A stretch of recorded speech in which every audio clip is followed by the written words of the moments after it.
Thank you very much, my fellow Americans. I am very proud to announce today that we have reached a deal to end the shutdown and reopen the federal government. What's the deal, Trump? What's the deal? Everyone knows Your vacation's I have over. a very powerful alternative, We just but I said. didn't want to use it at this time. Hopefully it will be unnecessary. I want to thank all of the incredible federal workers and their amazing families who have shown such extraordinary devotion in the face of this recent hardship. You are fantastic people. You are incredible patriots. Many of you have suffered far greater than anyone but your families would know or understand. And not only did you not complain, but in many cases you encouraged me to keep going because you care so much about our country and about its border security. Again, I thank you. All Americans, I thank you. You are very, very special people. I am so proud that you are citizens of our country. When I say make America great again, it could never be done without you. Great people. In a short while, I will sign a bill to open our government for 3 weeks until February 15th. Oh, I will make sure that all employees receive their back pay very quickly or as soon as possible. It will happen fast. I am asking Senate Majority Leader Mitch McConnell to put this proposal on the floor immediately. After 36 days of spirited debate and dialogue, I have seen and heard from enough Democrats and Republicans that they are willing to put partisanship aside, I think, and put the security of the American people first. I do believe they're going to do that. They have said they are for complete border security, and they have finally and fully acknowledged that having barriers, fencing, or walls, or whatever you want to call it, will be an important part of the solution. A bipartisan conference committee of House and Senate lawmakers and leaders will immediately begin reviewing the requests of our Homeland Security experts, and experts they are, and also law enforcement professionals who have worked with us so closely. We want to thank Border Patrol, ICE, and all law enforcement. It's been incredible.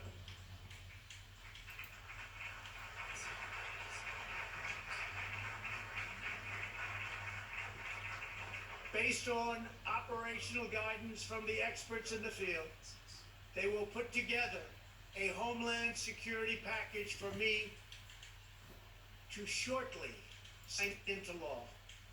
Over the next 21 days, I expect that both Democrats and Republicans will operate in good faith.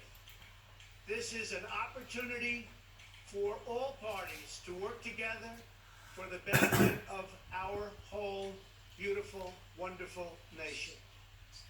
If we make a fair deal, the American people will be proud of their government for proving that we can put country before party.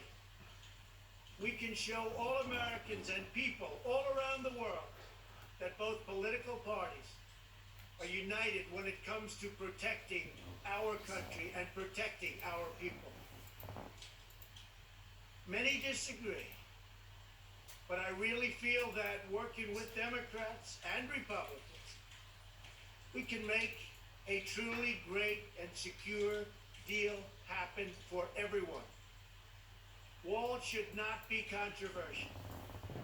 Our country has built 654 miles of barrier over the last 15 years, and every career Border Patrol agent I have spoken with has told me that walls work. They do work. No matter where you go, they work. Israel built a wall, 99.9% successful. Won't be any different for us. They keep criminals out. They save good people from attempting a very dangerous journey from other countries, thousands of miles, because they think they have a glimmer of hope of coming through. With a wall, they don't have that hope. They keep drugs out, and they dramatically increase efficiency by allowing us to patrol far larger areas with far fewer people. It's just common sense. Walls work. That's why most of the Democrats in Congress have voted in the past for bills that include walls and physical barriers and very powerful fences. The walls we are building are not medieval walls. They are smart walls designed to meet the needs of frontline border agents and are operationally effective.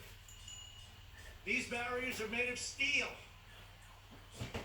have see-through visibility, which is very important, and are equipped with sensors, monitors, and cutting-edge technology, including state-of-the-art drones. We do not need 2,000 miles of concrete wall from sea to shiny sea. We never did. We never proposed that. We never wanted that, because we have barriers at the border where natural structures are as good as anything that we can build. They're already there. They've been there for millions of years. Our proposed structures will be in predetermined high-risk locations that have been specifically identified by the Border Patrol to stop illicit flows of people and drugs. No border security plan can ever work without a physical barrier. Just doesn't happen. At the same time, we need to increase drug detection technology and manpower to modernize our ports of entry, which are obsolete. The equipment's obsolete, they're old, they're tired. This is something we have all come to agree on and will allow for quicker and safer commerce. These critical investments will improve and facilitate legal trade and travel through our lawful ports of entry. Our plan also includes desperately needed humanitarian assistance for those being exploited and abused by coyotes, smugglers, and the dangerous journey north. The requests we have put before Congress are vital to ending the humanitarian and security crisis on our southern border. Absolutely vital. Will not work without it. This crisis threatens the safety of our country and thousands of American lives. Criminal cartels, narco-terrorists, transnational gangs like MS-13, and human traffickers are brazenly violating U.S. laws and terrorizing innocent communities. Human traffickers. The victims are women and children. Maybe to a lesser extent, believe it or not, children. Women are tied up, they're bound, duct tape put around their faces, around their mouths. In many cases, they can't even breathe. They're put in the backs of cars or vans or trucks. They don't go through your port of entry. They make a right turn going very quickly. They go into the desert areas or whatever areas you can look at. And as soon as there's no protection, they make a left or a right into the United States of America. There's nobody to catch them. There's nobody to find them. They can't come through the port, because if they come through the port, people will see 4 women sitting in a van with tape around their face and around their mouth. Can't have that. And that problem, because of the internet, is the biggest problem. It's never been like this before that you can imagine. It's at the worst level, human trafficking, in the history of the world. This is not a United States problem. This is a world problem. But they come through areas where they have no protection, where they have no steel barriers where they have no walls. And we can stop almost 100% of them. The profits reaped by these murderous organizations are used to fund their malign and destabilizing conduct throughout this hemisphere. Last year alone, ICE officers removed 10,000 known or suspected gang members like MS-13 and members as bad as them. Horrible people, tough, mean, sadistic. In the last 2 years, ICE officers arrested a total of 266,000 criminal aliens inside of the United States, including those charged or convicted of nearly 100,000 assaults, 30,000 sex crimes, and 4,000 homicides, or as you would call them, violent, vicious killings. Can be stopped. Vast quantities of lethal drugs, including meth, fentanyl, heroin, and cocaine, are smuggled across our southern border and into U.S. schools and communities. Drugs kill much more than 70,000 Americans a year and cost our society in excess of $700 billion. The sheer volume of illegal immigration has overwhelmed federal authorities and stretched our immigration system beyond the breaking point. Nearly 50 migrants a day are being referred for medical assistance. They're very, very sick, making this a health crisis as well. It's a very big health crisis. People have no idea how big it is unless you're there. Our backlog in the immigration courts is now far greater than the 800,000 cases that you've been hearing about over the last couple of years. Think of that, though. 800,000 cases because our laws are obsolete. So obsolete. They're the laughing stock all over the world. Our immigration laws, all over the world, they've been there for a long time, are the laughing stock all over the world. We do not have the necessary space or resources to detain, house, vet, screen, and safely process this tremendous influx of people. In short, we do not have control over who is entering our country, where they come from, who they are, why they are coming. The result for many years is a colossal danger to public safety. We're going to straighten it out. It's not hard. It's easy if given the resources. Last month was the third straight month in a row with 60,000 apprehensions on our southern border. Think of that. We apprehended 60,000 people. That's like a stadium full of people. A big stadium. There are many criminals being apprehended, but vast numbers are coming because our economy is so strong. We have the strongest economy now in the entire world. You see what's happening. We have nowhere left to house them and no way to promptly remove them. We can't get them out because our laws are so obsolete, so antiquated, and so bad.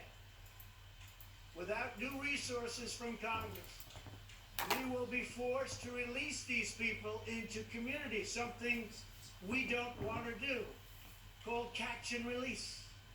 You catch them. Even if they're criminals, you then release them. And you can't release them from where they came, so they go into our country and end up in places you would least suspect. And we do as little releasing as possible, but they're coming by the hundreds of thousands. I have had zero Democrat lawmakers volunteered to have them released into their districts or states, and I think they know that, and that's what we're going to be discussing over the next 3 weeks.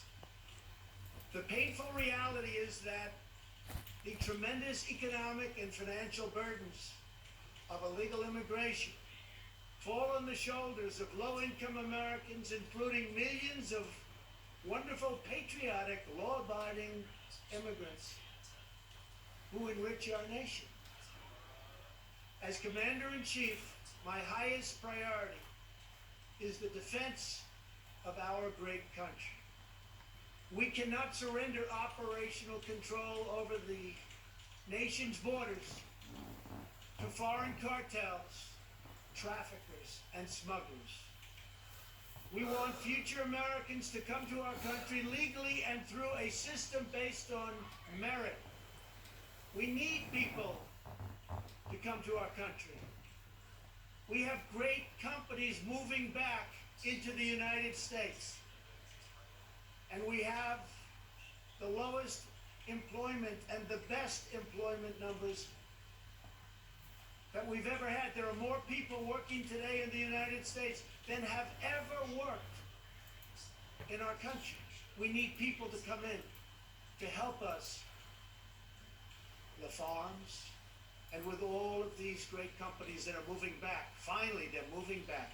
People said it couldn't happen, it's happened. And we want them to enjoy the blessings of safety and liberty and the rule of law. We cannot protect and deliver these blessings without a strong and secure border. I believe that crime in this country can go down by a massive percentage if we have great security on our southern border. I believe drugs, large percentages of which come through the southern border, will be cut by a number that nobody will believe. So let me be very clear. We really have no choice but to build a powerful wall or steel barrier. If we don't get a fair deal from Congress, the government will either shut down on February 15th again, or I would use the powers afforded to me under the laws and the Constitution of the United States to address this emergency. We will have great security. And I want to thank you all very much. Thank you very much.